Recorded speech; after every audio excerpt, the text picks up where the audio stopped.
एक गांव में एक गरीब किसान रहता था। उसका नाम था किशन। वो गांव के जमींदार के खेत में काम करके अपना घर चलाता था। उसके परिवार में उसकी बीवी और 2 छोटे बच्चे थे। खेती के काम से मिलने वाली मजदूरी में वो जैसे तैसे अपना गुजारा करता था। किशन के घर के हालात पहले से ही ऐसे नहीं थे। किशन का खुद का भी एक खेत था जिससे उसे अच्छे पैसे मिल रहे थे। उसके पिताजी बीमार हो गए और उनके इलाज के लिए उसे वो खेत बेचना पड़ा और इसलिए वो जमींदार के खेत में मेहनत मजदूरी करके अपने परिवार का पेट पालने लगा। ऐसे ही एक दिन खेत में काम करते हुए उसका कुदाल खेत में किसी धातु के वस्तु से टकराया। किशन को इस बात का बड़ा आश्चर्य हुआ। उसे लगा कहीं खेत में पुरखों का गड़ा हुआ खजाना तो नहीं मिल रहा। ये सोचकर किशन ने उस वस्तु के आजू बाजू की मिट्टी हटाकर वो वस्तु को गड्ढे से बाहर निकाला। वो वस्तु एक धातु का पतीला था। पतीले को देखने के बाद किशन बहुत दुखी हो गया। कैसा खजाना और कैसा क्या मिला, क्या तो ये खाली पतीला। जाने दो, नसीब मेरा। धूप तो बहुत ही है, अब थोड़ा खाना खा लेता हूँ और थोड़ी देर सोता हूँ। ये कहकर निराश हुए किशन ने अपना कुदाल उस पतीले में फेंक दिया। उसके बाद किशन ने एक बड़े पेड़ के नीचे बैठकर दोपहर का खाना खाया और थोड़ा आराम किया। थोड़ी देर बाद किशन ने सोचा चलो फिर से काम शुरू करना चाहिए। अपना कुदाल लेने के लिए किशन पतीले के पास गया तो उसने कुछ अजीब सा देखा। किशन ने तो पतीले में बस एक ही कुदाल डाला था, लेकिन अब पतीले में बहुत सारे कुदाल दिख रहे थे। ये चमत्कार है या मेरा वहम? मुझे तो विश्वास ही नहीं हो रहा। अब किशन ने उसके पास जो टोकरी थी वो टोकरी पतीले में डाली। देखते देखते उस पतीले में बहुत सारी टोकरियां दिखाई दी। अब किशन को यकीन हो गया कि ये पतीला कोई साधारण पतीला नहीं बल्कि जादुई पतीला है। वो बहुत खुश हो गया और वो उस पतीले को अपने घर ले आया।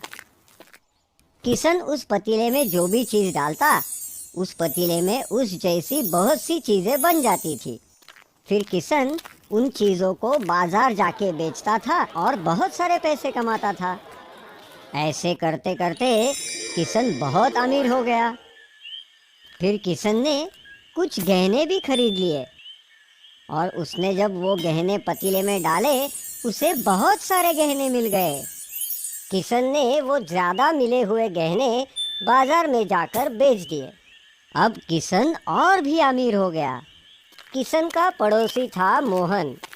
किशन अचानक अमीर होने से मोहन किशन से जलने लगा था। इतने कम दिनों में किशन इतना अमीर कैसे हो गया? इसके पीछे जरूर कोई राज है, मुझे वो ढूंढना पड़ेगा। फिर मोहन ने किशन पर नजर रखना शुरू कर दिया। कुछ दिनों में ही मोहन को जादू के पतीले के बारे में मालूम हुआ। मोहन तुरंत ही जमींदार के पास गया और उसने जमींदार को जादुई पतीले की पूरी कहानी सुनाई। मोहन, ये जो बोल रहे हो वो सब सच है ना? हाँ, ये बात बिल्कुल सही है। आप मुझ पर यकीन कीजिए, मैंने अपनी आंखों से देखा है। फिर जमींदार तुरंत ही किशन के घर आए और पूछा, क्यों रे किशन, मोहन बता रहा है कि तेरे पास एक जादुई पतीला है, कहाँ से चुराया रे? अरे नहीं नहीं नहीं सरकार, मैं ये चुरा कर नहीं लाया, मुझे ये खेत में काम करते हुए मिला। अगर ये तुझे खेत में मिला है तो ये पतीला मुझे मिलना चाहिए, क्योंकि वो जमीन मेरी है। ला दे वो पतीला, मैं उस जादुई पतीले को अपने पास रखूंगा। किशन बहुत गिड़गिड़ाया, लेकिन जमींदार उसकी एक भी बात सुनने को राजी नहीं थे। जमींदार ने वो जादुई पतीला लिया और वे अपने घर चले गए। फिर जमींदार ने भी उस जादुई पतीले से बहुत सारे गहने और बहुत कीमती चीजें पाई और उन्हें बाजार में बेच के बहुत सारे पैसे भी कमाए। अब ये सब बातें राजा तक पहुंची तो राजा ने तुरंत ही अपने सैनिक जमींदार के घर भेजे और वो सैनिक वो जादुई पतीला जमींदार से जबरदस्ती लेकर राजमहल पहुंचे। ये पतीला सच में जादू का है या नहीं, इसे परखना होगा। ये कहकर राजा ने अपना ताज उस पतीले में डाल दिया। तुरंत ही एक ताज के बहुत सारे ताज बन गए। इतने सारे ताज देखकर राजा खुश हो गया। तो राजा ने भी उस जादुई पतीले के मदद से बहुत सारे गहने और पैसे कमाकर अपना खजाना भर लिया।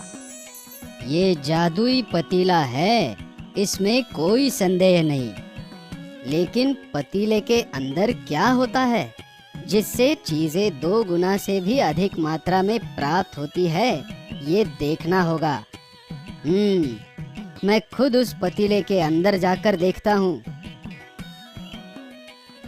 राजा उस पतीले में उतर गया, लेकिन वो एक बात भूल गया कि उस पतीले में जो भी रखा जाता वो दुगने से भी अधिक मात्रा में पाया जाता।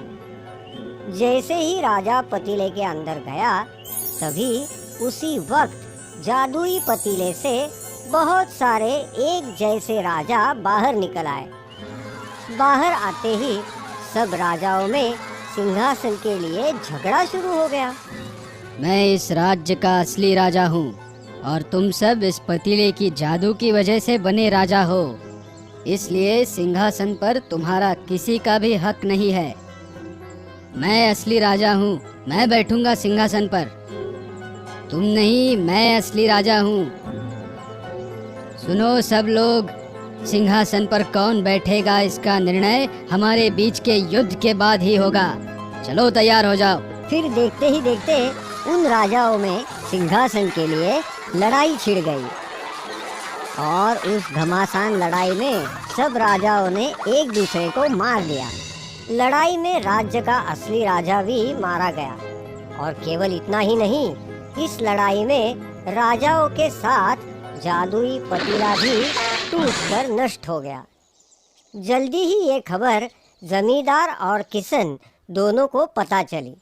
हमने जादुई पतीले से सिर्फ लाभ लिया, परंतु राजा जी ने उस जादुई पतीले की अनावश्यक चिकित्सा की। कभी कभी बहुत ज्यादा चिकित्सा भी विनाश का कारण बनती है। गोपाल फिर से अपने खेत में काम करने लग गया।